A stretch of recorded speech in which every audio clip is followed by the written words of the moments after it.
Welcome back to more FPL content. This will be the transfer tips for Game Week 12. We are in the middle of an international break, but there's still going to be more content headed your way for FPL and UCL Fantasy over the next few weeks. So stay tuned by smashing the like button and subscribing if you're new. Let's try to get this video to 200 likes and let's keep on pushing towards 35 subscribers, a goal we're looking to achieve by this time next month during one of the UCL Fantasy deadline streams. On screen, you can see the most transferred in players at this point of the game week, and I have to say, this is recorded quite early on in the week because I will space them out throughout the entire international break and also go on holiday in the process. So hopefully you do understand that. If you want to continue the conversations, you are free to do so in the comment section on Discord, Twitter, and Instagram. All the links are in the description below, of course, and the comment section is literally right below this video. Salah is getting a lot of transfer activity, and of course, that is going to be almost a guaranteed haul against Southampton. It seems almost too easy at this point. At the very end of this video, I'll show you the most transferred out players, but essentially throughout this podcast, I'll show you 11 players to buy, hold, sell, and skip. You may disagree with some of them, but I'll provide my reasons why, and ultimately, there are so many different options in FPL this season. The first purchase I'm going to recommend this week is Danny Welbeck. He has been extremely consistent so far this season, with 6 goals and 2 assists at such a cheap price point at 5.9 million. We have so many different options in this price range in the forward position this season, but I think Danny Welbeck might be the very best one to buy from Game Week 12 to 18, where Brighton are right up there in the fixture difficulty rating. It's a fantastic run for them. They can go on a winning streak, score many goals, and Danny Welbeck is my preference if you want to go for any Brighton player, and that includes Joao Pedro, who is definitely on radar, but I'll discuss him very soon. Welbeck also has some very good underlying stats, like an XG figure of 4.94, 8 big chances, 10 key passes, and 22 shots inside the box. I think he's one of the best forwards you can buy at this point of the season. You might be looking to downgrade from Solanke or potentially another really expensive forward like Erling Haaland, and then spreading the funds around across the rest of your team. And I think Danny Welbeck can keep pace with the vast majority of strikers from Game Week 12 and beyond. By this point, we're getting used to the situation. Bukayo Saka is yellow flagged in FPL once again, and Mikel Arteta provided an update straight after the game about Declan Rice and Saka, and he said the following: "They didn't look very good. I don't know if it's long term. They both couldn't finish the game, so not good." And the latest reports indicate that Saka and Rice are set to withdraw from England duty, so maybe this was a ploy by Arteta just to keep them training with Arsenal and hopefully going on a run from Game Week 12 onwards to get things back on track for the Gunners, who have been dismal so far this season. But I think Saka is a purchase. Of course, wait out a little bit for more information, but I think he's one of the best midfielders to buy from Game Week 12 onwards, although I do rank Salah and Palmer higher, and if you don't have those players, they should be the priority. And next up would be Saka or Bruno Fernandes, who I covered in the previous Transfer Tips podcast. Saka has 3 goals and 7 assists this season, with 13 big chances created, an XGI figure of 5.88. All the stats are incredible for Saka, and they always are. 24 shots inside the box, 31 shots overall, 28 key passes, you name it, every single stat is phenomenal. He is one of the best wingers in the Premier League, but Arsenal are a bit stale in the attack right now. But the return of Odegaard is only going to help Saka get the ball in more dangerous positions and to be more direct with the opposing fullback. It is Nottingham Forest at home next for the Gunners, which won't be easy, but last time out, Arsenal won 2-1 with Saka getting a double-digit haul. This was in Game Week 1 last season, and I think Saka could do something similar. West Ham away was also very promising for the Gunners last time out, a 6-0 victory there, although with the way they're playing, I just don't see that being the case. And then it's United and Fulham. So the next 4 fixtures aren't highly rated on the FDR, but long-term, Arsenal have fantastic fixtures up until Game Week 20, and they are top of the FDR until April essentially, because Arsenal have gotten a lot of the more difficult fixtures out of the way. I think Saka is a purchase, but if he's still yellow flagged and doubtful for Game Week 12, it might be more of a hold and wait and see as we approach that deadline. We're only 11 game weeks in, but I think Liverpool have been by far the best team in the Premier League this season, one of the best across Europe, and they've been phenomenal under Arne Slot, who's had an immediate impact. We could see a blip later this season, but I still think Liverpool will go strong and challenge for the title at least until the very end. They're currently favourites, they've got the best defence, probably the best attack as well, if not second or third, and they've got Southampton away next. No matter which Liverpool player you buy, you'll probably see returns from your defenders. I think they'll keep a clean sheet here, and they'll also score many goals. So Salah and Konate are my favourite Liverpool players right now, but don't discount Trent Alexander-Arnold, who is yellow flagged. I'll discuss him very soon. And bear in mind, Man City and Newcastle over the next 3 aren't easy, and it wouldn't surprise me if Liverpool fail to keep a clean sheet in Game Week 13 or 14. But long term, I think Liverpool keep many clean sheets. Even Everton away could be another one for them. And Konate is probably the best value Liverpool defender. You might point towards Tsimikas, but he rotates with Robertson, and Virgil van Dijk is the highest scoring defender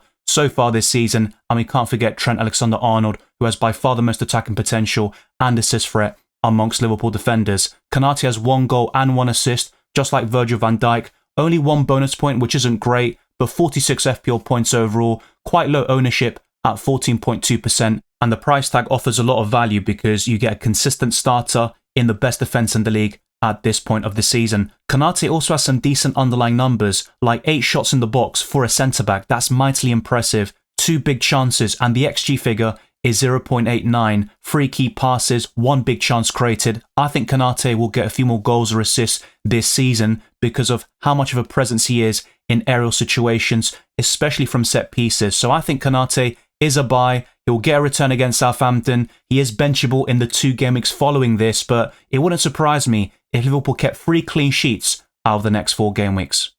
David Raya had an incredible start to this season, and Arsenal were flying in the first 4 game weeks, but things have really regressed since game week 6. And for those that wildcarded Raya in on the wildcard like myself, it has been an absolute disaster. I still think Raya is one of the best goalkeepers in the game, but he's no longer the outright best as he was showing towards the beginning of this season. He's more like the 4th or 5th best option, and that's not good enough when you cost 5.6 million. He could go down in price to 5.5 million very soon, but I think Alisson is a better option with Liverpool having the better defence and team right now, and of course that could change in a few weeks time, but I still think Alisson would be slightly ahead. And you've also got the best value goalkeepers in Onana, Sanchez, and potentially Verbruggen with Brighton's great fixture run. Raya has kept 3 clean sheets so far, but none since game week 4. His ownership is still very high, but it is dipping at the moment. It's currently 28.9%, and he has made 34 saves. And last season, he didn't actually make that many more compared to what he's already done so far this season. So it goes to show that Arsenal are conceding more shots. That's an XGC figure of 11.81. So I think Arsenal at the moment just don't deserve to keep many clean sheets. They're conceding some big chances in most of the games, and they're not creating many chances themselves. So they're in a really poor position right now. Winless in the last 4 Premier League matches. I think they'll go on a run in this competition. It's just a matter of when, but it won't be enough for the Premier League title. Raya does have 42 FPL points, but it's really been absolutely awful since game week 6. Only 1 free point against Newcastle. That's the best he could do in that time frame. But I still think it's worth holding on to Raya and most Arsenal assets, especially if you've given the likes of Gabriel and Raya this tough fixture run. I think it's worth keeping them for this more positive swing from game week 12 onwards. And if they still don't keep the clean sheets, or if Arsenal don't improve, we can reassess this in a couple of weeks' time.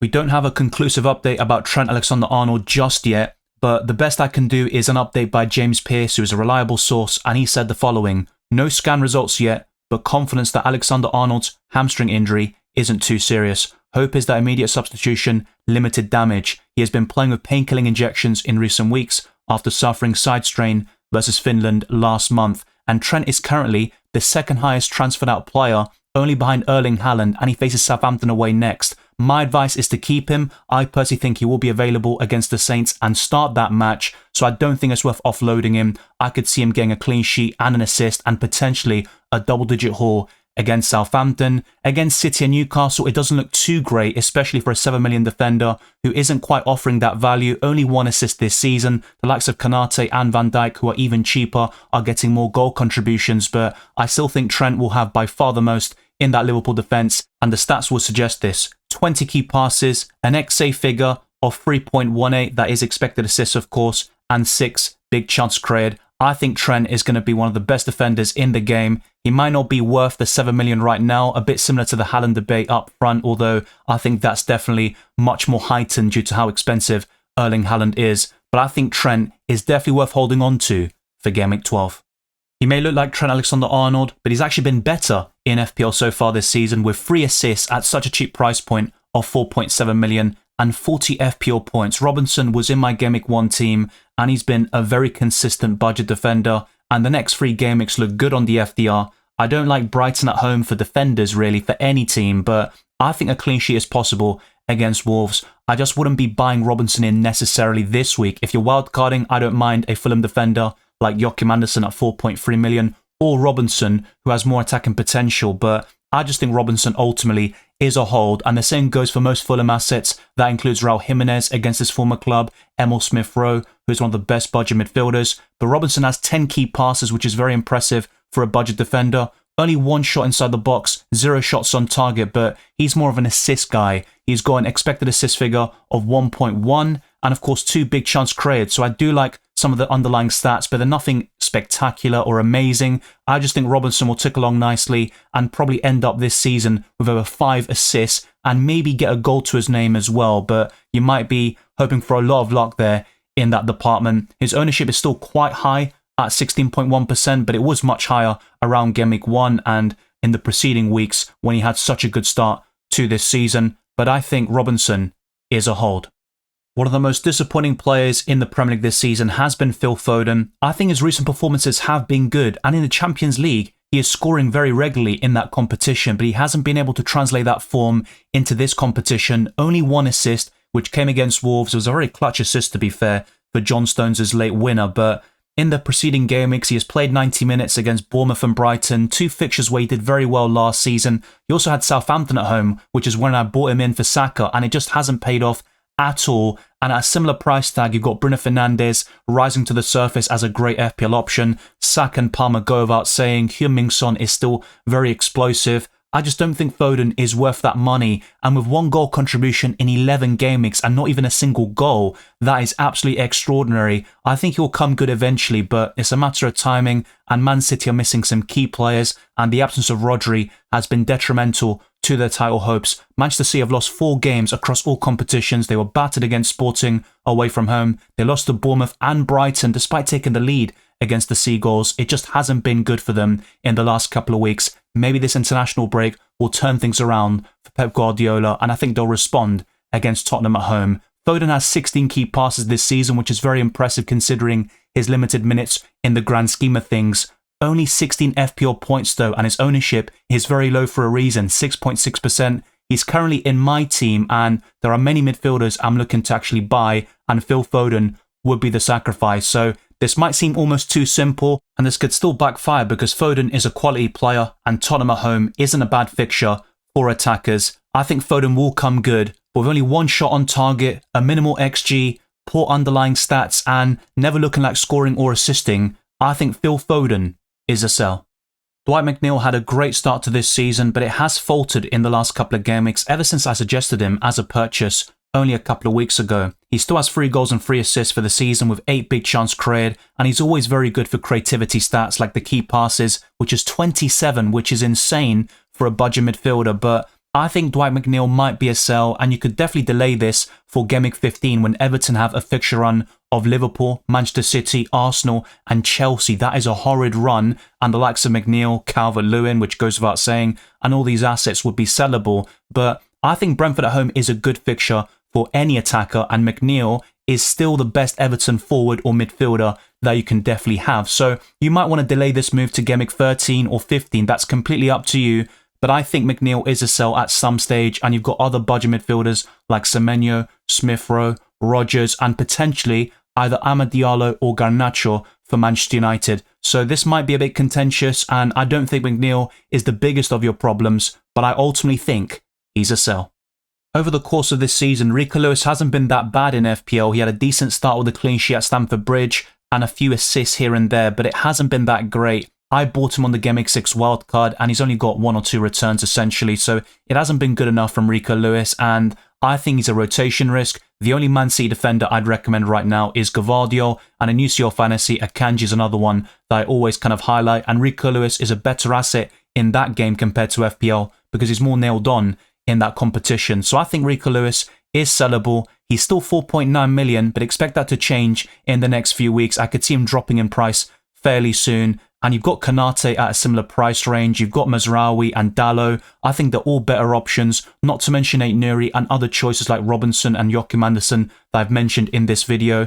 Rico Lewis has 0 shots on target. I know he's a defender, but that's still nowhere near good enough. Only 4 shots in 10 appearances, and even the creativity stats aren't that impressive. 5 key passes, no big chance created, but to his credit, he does have 2 big chances, which is impressive for a right back. But overall, that isn't good enough, and Man City defensively aren't filling you with confidence. They're conceding 6 big chances or more in the last 3 matches, and Man City are also very unreliable with their defender picks because Pep Guardiola likes to change a lot in that position. So once Akanji, Stones and all these players are fully fit and available, you could see Rico Lewis being benched more often in the Premier League. So I think he'd be a very easy sell in the next couple of game weeks.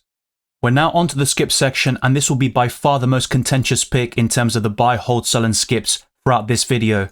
I really like João Pedro as an asset. He's a bonus points machine. In only 5 appearances this season, he has 3 goals and 1 assist. He has scored against Arsenal, Manchester City and Manchester United.